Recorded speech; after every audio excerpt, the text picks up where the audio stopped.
Hey friends, welcome back to another Field and Garden podcast. It is your friend in flowers, Lisa Mason Ziegler, and thanks for dropping in. And hey friends, if you haven't heard yet, you can actually catch my podcast over on my YouTube channel where there is a video that goes along with the podcast. If you want to see me actually yammering on here, I would be happy for you to join me over there. And friends, I just appreciate all the sweet comments and love your reviews, and it helps us so much. So if you're enjoying our podcast, if you, it only has to be 5 words, friends, just say a couple words about the podcast and post it. It just helps the podcast apps show our podcast to more browsers is what that's all about. And I appreciate it. Y'all have been so kind and generous, and we just really, really love that. And so this podcast is made possible by thegardenersworkshop.com, which is where it all started, friends. That's our home base to our all of our resources, our online garden shop, our online courses, our blogs, our podcasts. We've just got a lot of great stuff going on over there. And we invite you to go on over and check it out and become a part of it and sign up for our farm news so you don't miss out on anything new coming down the pike. So I'm kind of hot on the topic these days, and it's cool flowers. And cool flowers, if you're not familiar, that's the title of a book that I wrote actually 10 years ago. This is the 10-year anniversary, and it is more popular and becoming more well-known today than it did when it first came out, which is kind of unusual for a book. But the concept, which I didn't make it up, y'all, I just rekindled what our grandparents and their parents did long before us. It's kind of awkward. It's kind of different than what we think in gardening about planting times and cool season gardening and cold gardening. And it's kind of scary. And that's what that book really clears the air about. It's a simple little book that just explains the concept. And I encourage you to check it out. Of course, it's available in booksellers everywhere, but when you purchase it through thegardenersworkshop.com, you also get my free book study, which is a little video deal kind of behind the scenes and what was, what I was thinking when we wrote all of that. And you can check that out. And the links to all of this will be in the notes below this video and this podcast. And friends, I also have a brand new webinar just out, and I would love for you to have it. It is free. It is the 3 foolproof steps to success with cool flowers. And it's the 3 things that I see people struggling with the most. And so I would love for you to get that and check it out.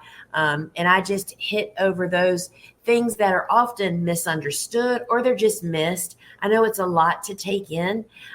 So check that out. So today's podcast, the title is Unveiling the Truth on Cool Flowers, or actually it's Cool Flowers, Unveiling the Truth, right? And if you are a Southerner, as I am, or if you're a really Northerner, you might think that the cool flower concept, which, because that's the name of the book, Cool Flowers, the concept of growing this group has kind of become named and keyed in the cut flower industry anyway as the cool flower concept. That is like the method you grow this whole family of flowers. And it's tweakable to different flowers in that family, but in general, right? And if you are a Southerner, as I am, or that Northerner I was just pointing to, you might think that the cool flower concept doesn't apply to you because you live in the South, it's too hot, our summers are too long.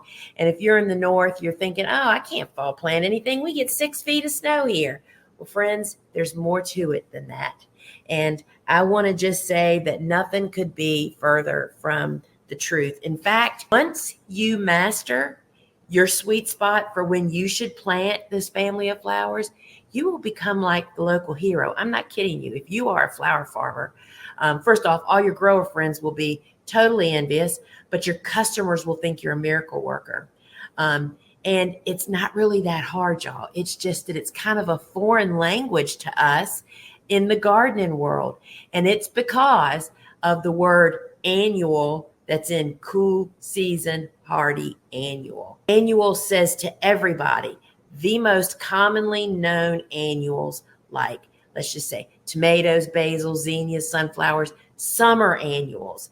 The cool season hardy annual family just kind of fell away years ago for many different reasons.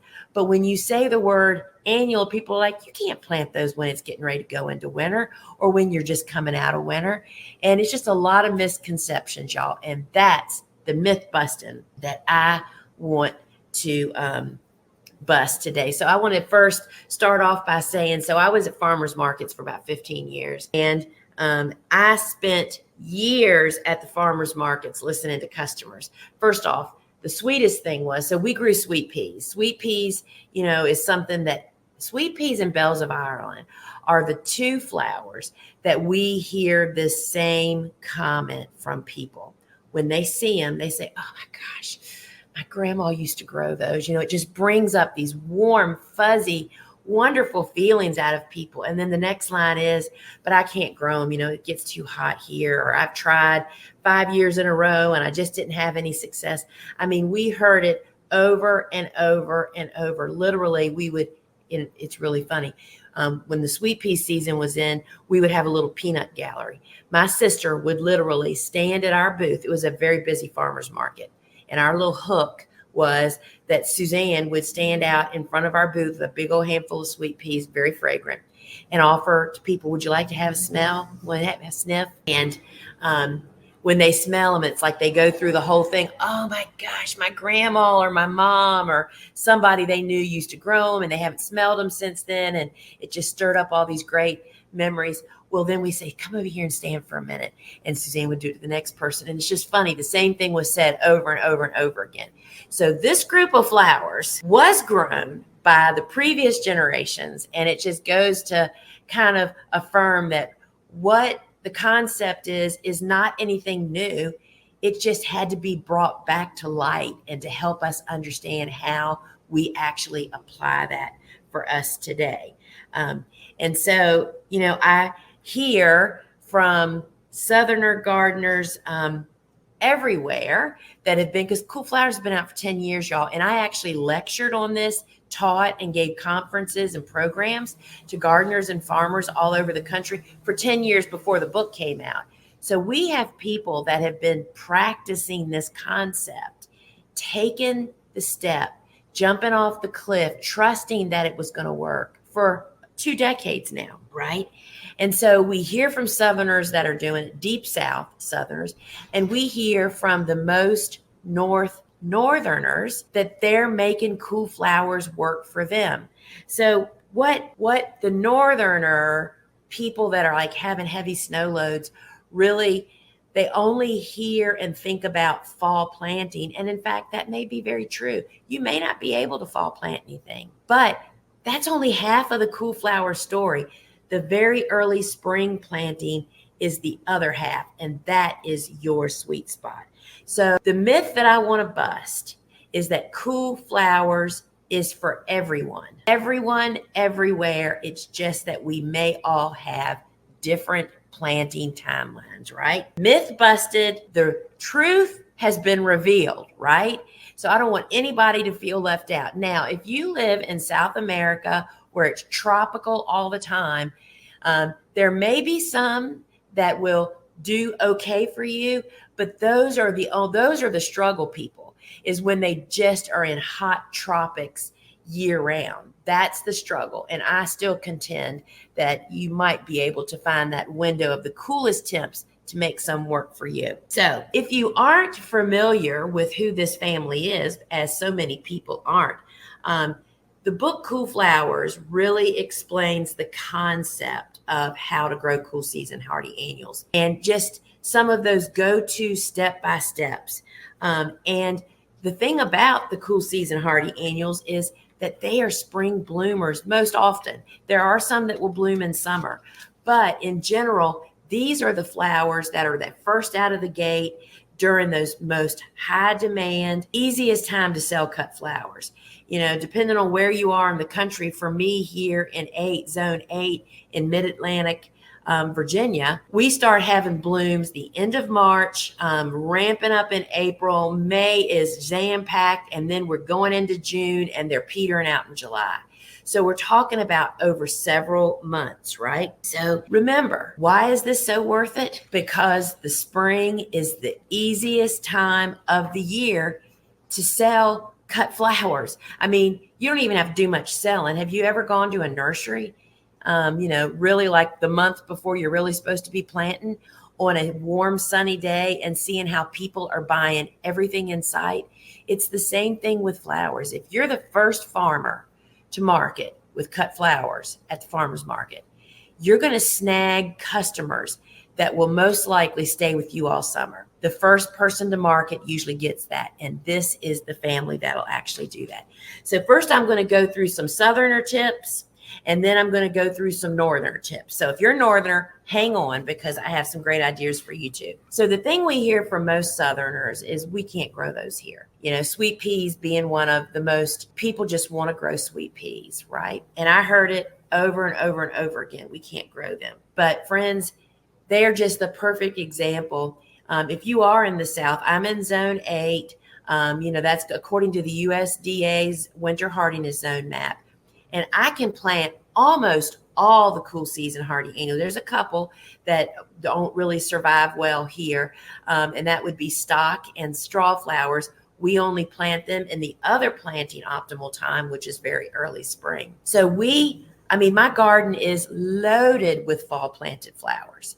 And so they won't grow here when we plant them in spring, what people call spring. That's like right at your last frost date. By that time, when you follow the cool flower concept, your plants are well established and ready to hit the ground running. They've been in the ground. They've laid down roots. They're ready to hit the ground running, right? But if you plant them that late, which is so the case for most of us, because we think that's what we're supposed to do, right? And so who are these flowers? For me, the bells of Ireland and snapdragons, they just take your breath away when we get them in the ground at the same time. And it's something that Southerners think have just never, ever been possible. And so I don't know where you are, but many of us have for years planted pansies in the fall. You use them for fall decoration in your containers and maybe even out in beds. Then they kind of get frozen during the winter. But guess what? As soon as they come out of spring into spring, they restart the show. Friends, pansies are cool season hardy annuals. They have like over 40 that I know of kissing cousins. They aren't related, but they are other cool season annuals that we've been talking about here, right? Poppies and sweet peas and snapdragons and feverfew and all these hardy annual rudbeckias. And I'm just going through my garden. Calendula and just so larkspur and nigella. The list goes on and on. When we take the plunge and follow the concept and trust that the process is going to work and fall plant, you will never turn back. You won't know how you lived without them. Especially if you're a flower farmer, this is going to be your biggest cash crop of the year. I've spoken in previous podcasts about we are seeing farmers now building their model around having huge cash crops in spring and either shutting down for the midst of summer and restarting in fall, or just selling during spring when that high demand is there, and just getting as much and as high quality as possible. So here's the other thing about Southerners that we never knew, that the cool flower concept definitely helps us ramp up. Sometimes there's perennials that grow up in the north that we just can't grow as perennials in the south. And the one that comes to mind that we have grown this concept, done the cool flower concept with for years, is delphiniums. Delphiniums are definitely a perennial in New England and Nebraska and all of those, in Pennsylvania, all those places that have deep cold winters, and their summers aren't as long and brutal as our summers are. So we treat them as a hardy annual. We either buy plants in the fall, or we start from seed. We plant them following the cool flower concept fall planting. We know that they're going to spend all winter setting up housekeeping, getting happy and healthy. And then when spring hits, they are ready to hit the ground. June for us is when delphiniums, Pacific Giants is one, and also Oriental Blue belladonnas. Both of those. June is just packed with gorgeous delphiniums, and maybe even a little bit into July. It really depends on the season we have. However, late July and August are so brutal on those plants. They stress them out completely and they fall victim to disease and pests. So guess what, friends? We just pull them out because that crop is done. We treat them like hardy annuals and just restart them every year. And that way we get to enjoy and have the harvest of the crops, but we don't have the frustration and failure of trying to treat them like a perennial. And there are others that may fall into that. And you'll know those perennials you might plant every fall and they perform great the first year, but then they just seem to die out. Those are the ones we treat like hardy annuals, y'all. We accept them for what they are, right? And so this confusion of when to plant is what has really taken this whole family away from the South.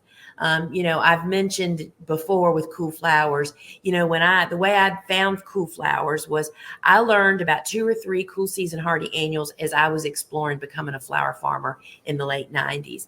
And then when I learned about them, I'm like, oh gosh, there's got to be others, right? And I started reading old pre-printing, pre-1950s garden books to learn about others that also fell into this family, right? And what I kind of discovered is that gardening back in those days was so much more of a part of a family home than how it had kind of evolved here in the last few decades. I definitely believe it's coming back now. But as moms went to work and they became 2 people working households, the home garden kind of went by the wayside, and they felt like it was a step up. This was my parents. They felt like it was a step up in society to be able to buy your vegetables at the grocery store instead of having to grow them yourself, right? And what that did is it created a disconnect between the gardener and the garden. I mean, our grandmas knew that the behaviors and the tendencies of the different plants. They knew peas were cool season hardy annuals. They knew kale and lettuce and radishes and broccoli and cauliflower and all of those and beets were all cool season hardy annuals. They were in tune with that. And they also knew that, guess what? Sweet pea flowers were cool season. They were planting snapdragons and larkspur. They were planting larkspur in the winter amongst their peonies to bloom at the same time. They knew all that. Well, because of our disconnect, we kind of lost that whole family, and it is so confusing. So then on top of confusion, add the fear. I really understand how fearful it is to think about fall planting. I faced it too, y'all, to think about starting all these seeds because first off, you have to pretty much start from seed for cool flowers because you're not going to find the plants for sale in the nursery. Because guess what? People are not in nurseries shopping to plant at those times of the year. I mean, you can't blame the nurseries. They do it. I mean, I actually, for another little rabbit hole, years ago when I first started going to farmers markets, people were like, oh my gosh, we would buy plants at the proper time. So I started tons of cool flowers to sell transplants in the fall at the farmers market. Y'all, I couldn't give them away. People were just too afraid. So I totally understand why we're afraid. So you have to start from seed if you want to be a cool flower gardener farmer. And it is terrifying to go through all that seed starting and then to think about planting those little plants out in the garden with winter just around the corner. Folks, trust the process and those people that have been doing it. And as long as you are following the concept, which means you're only fall planting those cool season hardy annuals that are winter hardy in your winter hardiness zone. And the whole concept, we have all the resources that you need. Start with the book, y'all. It's the basics. That's where you really get started. It is so frightening, but to just take the plunge and trust the process and that it's going to work. So I want to just tell a little story. One of the things that really helped me to overcome my fear. So it's been more than a decade now. Our sweet golden retriever, Babs, she is actually the golden that's in the book, Cool Flowers, running down the pathway. Babs died suddenly in January. Well, about that time, Cool Flowers, that was in high production years, y'all. We probably had 40, 120-foot beds of Cool Flowers. It was January. They were fully in, and a snowstorm was coming, an ice storm followed by a snowstorm. So all I was really able to do, and I did it actually at night under a flashlight, I went out and took my row covers down. We use row covers not for cold protection, but to protect from wind and varmints. And when snow and any frozen precipitation is coming, you always take your row covers down because they will crush and suffocate your plants. Ice and snow are a far better insulator than your row cover is. So I went out and uncovered all those beds. And I just thought, with this weather and it was going down to single digits, I thought we're just going to lose them all, but I didn't even care. We were just so devastated over Babs. So I uncovered all the beds. And friends, I'm here to tell you, I didn't even go out there for days on end. That was a very long, it was because it was so cold, the snow stayed a long time. And so all of my Cool Flowers, they didn't just survive that cold weather. They actually came out thriving. It was like all that water just really, really helped them.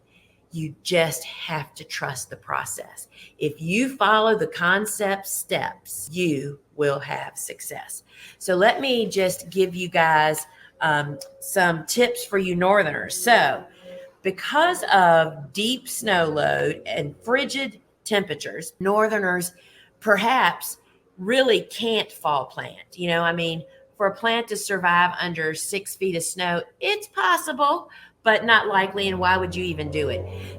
So you have to really perfect and find your really sweet spot in very early spring. So very early spring is 6 to 8 weeks before your last frost date.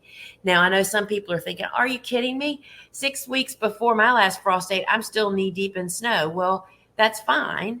And that's reality, right? But first, I want you to say, as a jumping off spot, as you experiment, because we have people that are doing it, y'all. This is not like pulling a rabbit out of my hat. Is you need to think, I can get this family of flowers in the ground in very early spring, long before I can plant a warm season. So you may not be able to get the full 6 to 8 week window, but you have something else going for you. First off, you can get them in as early as you can get in. And I'm going to give you some tips that I've gotten from people that have been in those conditions and what they're kind of doing. But what you have to remember is people that are in these deep snow load, very late last frost dates, typically don't have the long, hot, humid summers that us Southerners do. So oftentimes, these cool season hardy annuals, when you get them in the ground to get established before they really have to start performing, they'll go all summer for you, right up till frost. Unlike us Southerners, those plants would never make it through our 100-degree days. So you see what I mean? It's like you have to step back and say, maybe there is a window for me here. First off, embrace very early spring. You don't even think about fall planting, maybe. You may, after a few years of success. Obviously, if you have houses, you can plant in houses with low tunnels, hoop houses with no heat, under low tunnels in those houses and have success. We do see people actually doing that. But very early spring is going to be your sweet spot. It's the other half of the story. But here's the thing. And this is where people get glitched. And that's why I have started talking about Cool Flowers so much earlier in the season instead of waiting until August, September, and October. Is particularly for you people that have to very early spring plant, you need to prepare those planting beds the previous fall or late summer when it's not wet, snow covered, and frozen. We literally prepare our very early spring plantings beds right alongside our fall planted beds, except we just don't plant in the very early spring ones. They're finished, they're complete. The soil is prepared And when I say the irrigation's laying down, we don't hook them up. They've never had water run through it. Nothing is going to freeze because there's no water in it, right? The bed is totally prepared and it's just left to sit there all winter. So when my window comes in very early spring, whenever that is, you literally just put your plants into the ground. And so I will say that the biggest challenge for people in the most northern regions is direct sowing. And we do share some tips in the Cut Flower Handbook and in Cool Flowers about pre-sprouting those seeds that really benefit for direct seeding, just sprouting them indoors to plant them out in very early spring, because you can plant those seeds outside in the deep throes of winter, but that seed's just going to sit there and wait for its conditions. You don't get that established benefit of the Cool Flowers benefit, right? So pre-sprouting is definitely, that's like graduate work though. That's like get your system down, planting those plants that prefer to be planted by transplants first. So we are huge fans of preparing in the fall or late summer, depending on when your first frost is, and getting that ground prepared, ready and waiting. Literally, you're just plugging them in there. And it's all about the timing of when you plant, friends. And the big thing about Cool Flowers is they need excellent drainage, and we go up and above to protect young plants from cold whipping wind. You know, low tunnels with row cover can really help to do that. And I'll tell you a tip I was at a conference that I think they were in Alberta, Canada farmer, zone 3 or 4, told us that she prepares her beds, totally finishes them off. She uses film. And then she lets the snow come, lets whatever happen. And then I guess it was probably March or April, because her last frost date's mid-June, right? She lays a silage tarp on top of the snow to help heat, and it just melts. I mean, it takes time, but it can melt the snow quicker than it being out in the open. So that's just one little tip. So finding and creating the conditions in your garden is going to lead you to find out that there is a cash crop for you in spring that you never even knew existed before, right? The goal is we have to really help ourselves to believe and understand that hardy annuals will take so much deeper cold. So those cool season hardy annuals, let's just take Rudbeckia. So first off, Rudbeckia, like some of the other families, are very confusing. There are perennial Rudbeckias and there's hardy annual Rudbeckias. I only grow the hardy annual varieties. There's like 9 of them that I grow. And they are winter hardy to zone 5. And you know, you can plant them into deep cold, but if you have super deep snow, they might not just be able to get the light that they need through the winter to keep them dormant and alive, right? So planting in very early spring doesn't mean you're waiting until it's not freezing weather, because these cool season hardy annuals will take frozen, deep cold. They just might not take it for a long period of time, like a long winter. And so I want you to not be afraid to push the envelope, because we have a lot of people that live in zones that don't have snow load, right? And you can make use of the 6 to 8 weeks before your last frost date.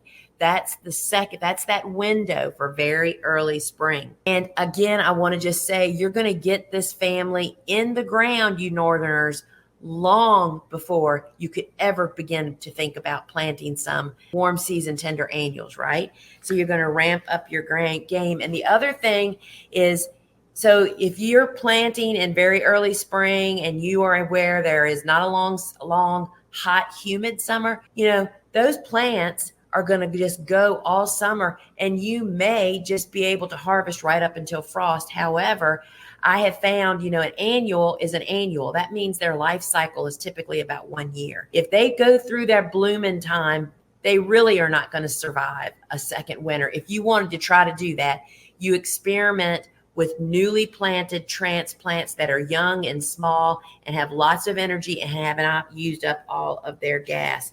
And then I'm going to leave you Northerners with this idea. Well, before I wrap this up, there is just so little documentation about how cold cool season hardy annuals can survive.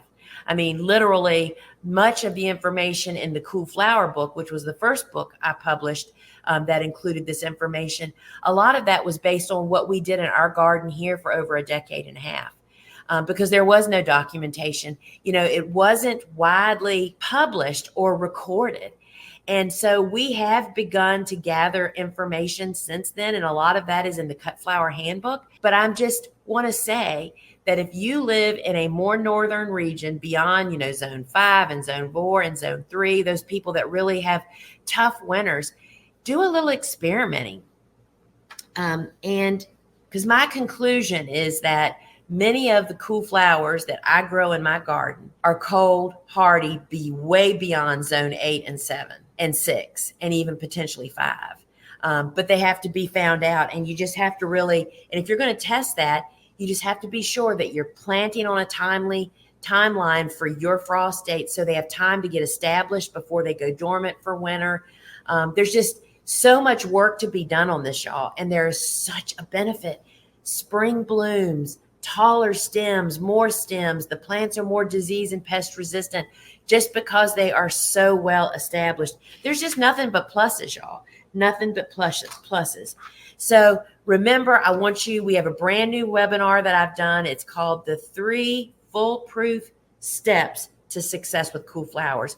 And it's those steps that I see people, they either misunderstand or they don't understand or they skip it or they just don't understand how important it is.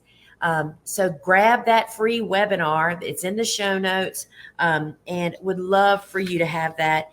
And I just, friends, want you to fill your garden with spring blooms because remember, that's the easiest time of the year to sell flowers. I think that launching your business as I did on a fall planted or a very early spring planted cool flower garden is a clinch. It is a hook to get you in the door when they are in high demand. And it's just easier and getting to market first, right? So friends, I hope you're going to fill your garden with spring blooms. And remember, you can learn more about all the work that we're doing over at thegardenersworkshop.com. We have a phone app where we have a live shopping show on Friday where we highlight the harvest each week. You get to see what we're harvesting here on our farm. We have a great farm newsletter that shares content and what is going on, a fully stocked online garden shop, online course library, tons of resources all over there just for you because our mission is to empower cut flower fanciers and growers to start and grow their businesses. All right, friends, till we meet again.